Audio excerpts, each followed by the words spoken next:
Hi, I thought I'd do a series on creation. Um, it's been something God put on my heart many years ago, and I've looked at it off and on. Came up with a lot of insights that I have really not seen anywhere else, and certainly not in the let's call it common theories as to what the book of Genesis, the chapter Genesis 1 is really telling us. What I'm going to describe here is biblically and, as far as I understand, scientifically accurate. But above all, this is secondary. As long as you have a personal and intimate relationship with Jesus, that is the most important thing of all. Full stop.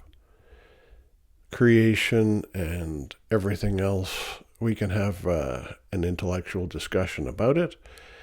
But as long as you've got Jesus in your heart, that is what matters beyond everything else. That said, those who do not have Jesus in their hearts, many of them have said that the creation narrative is something that holds them back. So I'm hoping to try and bridge that gap to a certain extent. Some people feel that some religious leaders are dogmatic about 24-hour days in creation and things like that. If you are dogmatic about that, if that is the core of your belief, I don't believe that, and what I'm going to present here is not that. If you can consider things other than that 24-hour day period, then please continue to keep watching. If not, feel free to turn it off and go to some other videos or something. But in the end, as long as you've got Jesus in your heart, that, above all else, is what matters. So, what did the earth look like when God started in the beginning? Well, it probably looked a lot like this: black, cold, void, empty, devoid of life. There was nothing there. Probably an ice ball. There was no sun, no moon, or stars. And it was probably very cold, and there was no atmosphere on Earth. So it's probably an ice ball. In the beginning, God created the heavens and the earth. The earth was without form and void, and darkness was on the face of the deep. And the Spirit of God was hovering over the face of the waters. So, if we think about that for a moment, and the Spirit of God was hovering over the face of the waters. So this whole chapter is written from the point of view of the Spirit of God, who is on the surface of the earth. Then could you or I have walked over the face of the waters? Well, other than the fact there was no atmosphere, no air to breathe, and so on, you can say, well, yeah, we probably could have, because there was no source of heat or light at this time. So the waters would have been frozen to a significant depth, if not all the way to the bottom of any body of water. Then God said, "Let there be light," and there was light. And God saw the light, that it was good. And God divided the light from the darkness. God called the light day, and the darkness he called night. So the evening and the morning were the first day. What was that first source of heat? Heat and light are much the same thing. Heat is an infrared spectrum of light. But we understand that the next day there was an atmosphere. so firmament between the two waters. Some of the ice had to have been melted somehow. So was the source volcanic? Was it celestial? Stars, planets, asteroids? I mean, it's probably not those, because those are created later. Microwaves from space? Don't know. I have absolutely no idea. But somehow it warmed up the earth so that there was liquid water on the surface. Christians believe that the Spirit of God is omnipresent, so he's everywhere at once. This chapter, as I said before, is written from the point of view of the Spirit of God, who's omnipresent, on the surface of the earth. This implies that for the Spirit, who again is omnipresent, to be in darkness would be a global blackout. We call those extinction events. And that's obviously not a 24-hour base day, certainly as we understand it. Now, a lot of people say, well, God is powerful enough, he could have made those days 24 hours. Yeah, I don't doubt God's power for an instant. I also believe that God created physics, and I don't believe that God would have violated his own created laws. So, that's fine. As I said before, if you believe that in the 24-hour base days and you have Jesus in your heart, that's what matters. Nothing else. God has defined the day as light and the night darkness for the Holy Spirit on the surface of the earth. So the nights are global extinction events. It's not man on the surface of the earth. We likely couldn't have survived in those conditions, and we weren't even created until day 6. One of the things people don't seem to understand is that the Torah, or Pentateuch, the first 5 books of the Bible, Genesis, Exodus, Leviticus, Numbers, and Deuteronomy, were likely edited, if not dictated in some respects, by the Lord God himself. When Moses, who we understand is the author of these books, by the way, the final pieces of Deuteronomy were probably done by Joshua, Moses' assistant, because they talked about Moses' death. These were dictated by the Lord himself when Moses visited God in the tabernacle in the wilderness. So God knows all about the wording. He knows all about what's captured there. So how many global extinction events have there been? Well, apparently there have been 5 that paleontologists and geologists seem to recognize. There are also several articles that I found online that suggest that we are in the midst of a 6th extinction event. These are people who are heavily into the climate change narrative. So if we go by the numbers, these are the names that are put against the 5 acknowledged extinction events. Depending on what publication you look at, some of them vary by a million years or so. For example, some people say it's 65 million years ago that the KPG extinction was. It doesn't really matter. But in each of those, there were at least an estimated 75% of species extincted. That's pretty significant. That still leaves one more night unaccounted for, so day 6 to day 7. Well, that extinction event was all the humans and semi-humans, because Nephilim, or part deity, Genesis tells us that the sons of God found the daughters of men very attractive and slept with them and had offspring. There was also all land animals that were there, other than the ones Noah took into the ark 2 by 2, were extincted in that event. This is obviously the flood of Noah. It happened around 2350 BC. The flood of Noah is described in Genesis 6 and 7. I'll do another video on the flood. The flood was not a local event, as some have suggested. They can only relate to something that's within their experience, apparently. You can't have people living for 900 years beforehand and 120 afterwards with a local flood. And God said he would never do it again.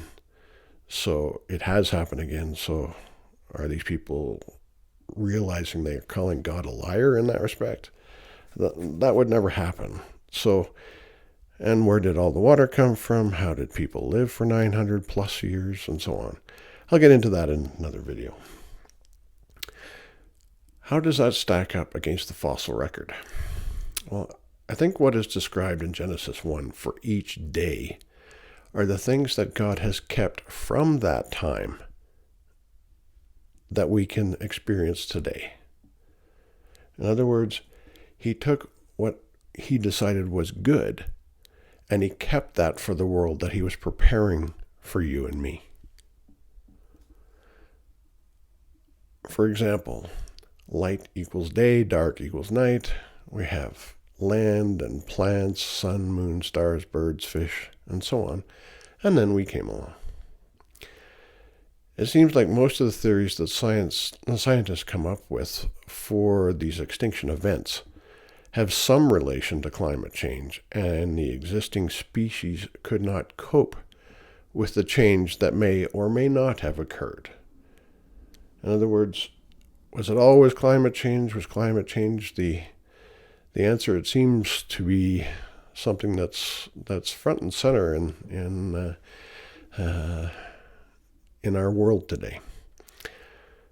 Other than the event about 66 million years ago, which we have been taught was the extinction of the dinosaurs, and that is apparently a 6-mile wide asteroid hitting the Yucatan Peninsula in Mexico, which caused some climate change stuff that wiped out the dinosaurs.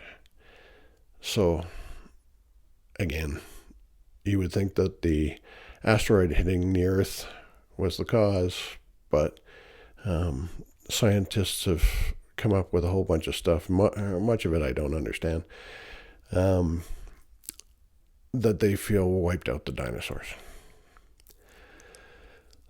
Day by day, let's go through this quickly.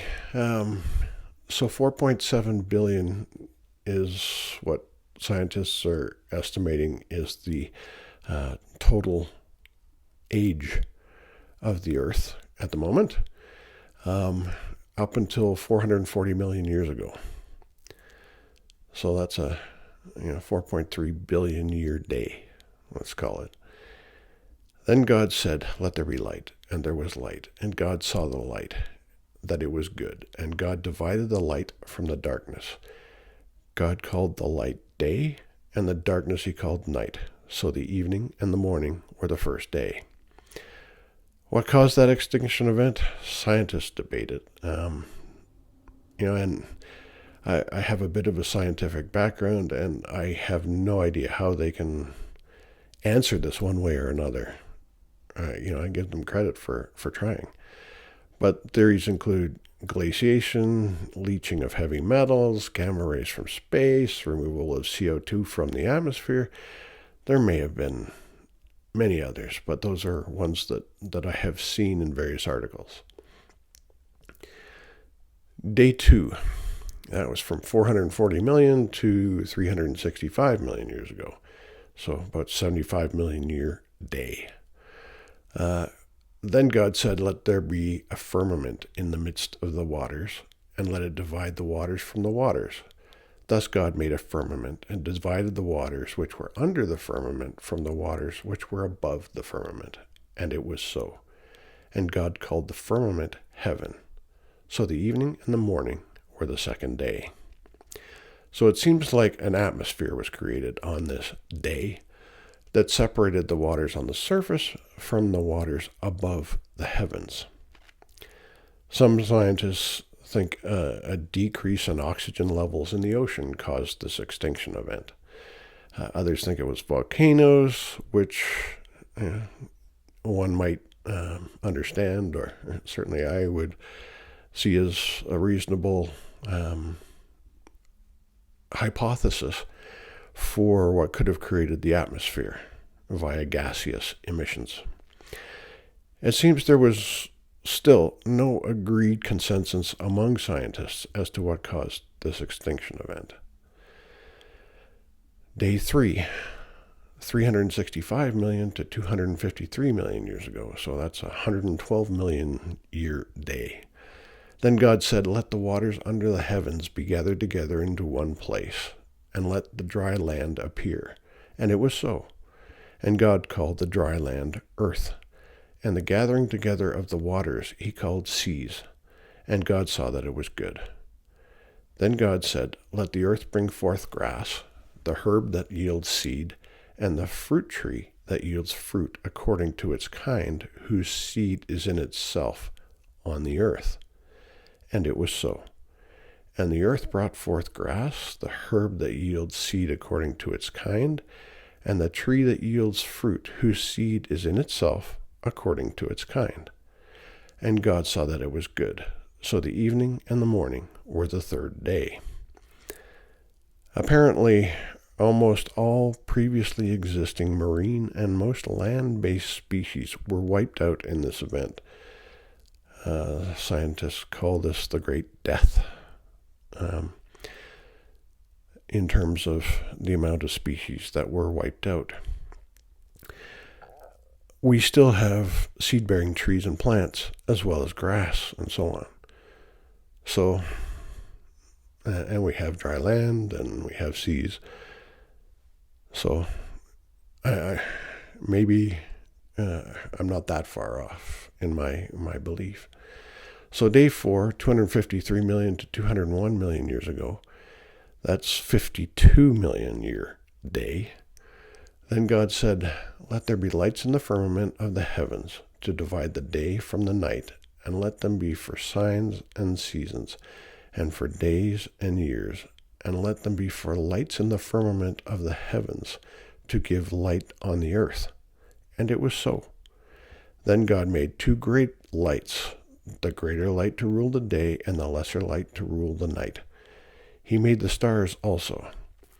God set them in the firmament of the heavens to give light on the earth, and to rule over the day and over the night, and to divide the light from the darkness. And God saw that it was good.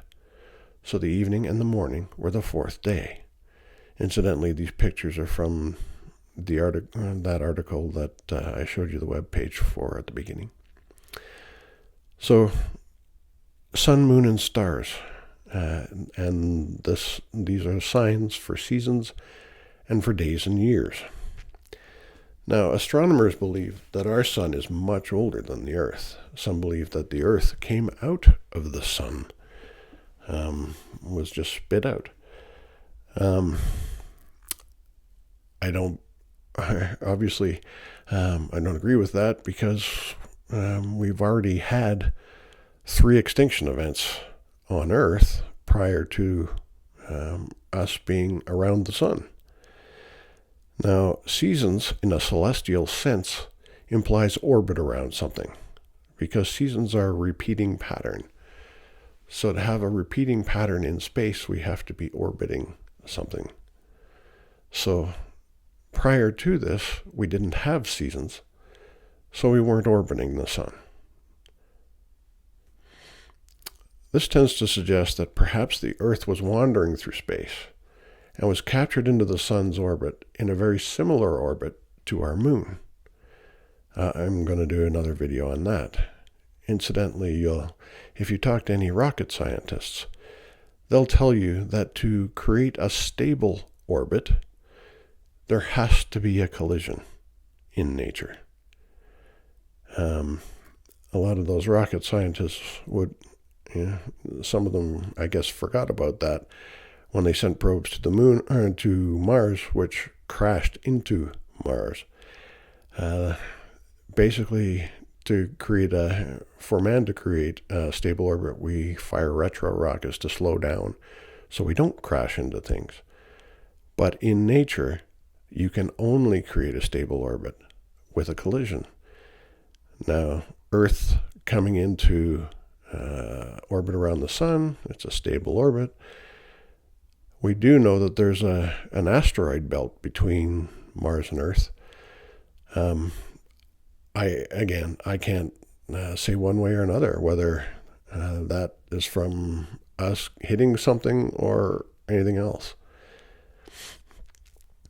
So day 5, 201 million to 66 million years ago. So that's a 135 million year day.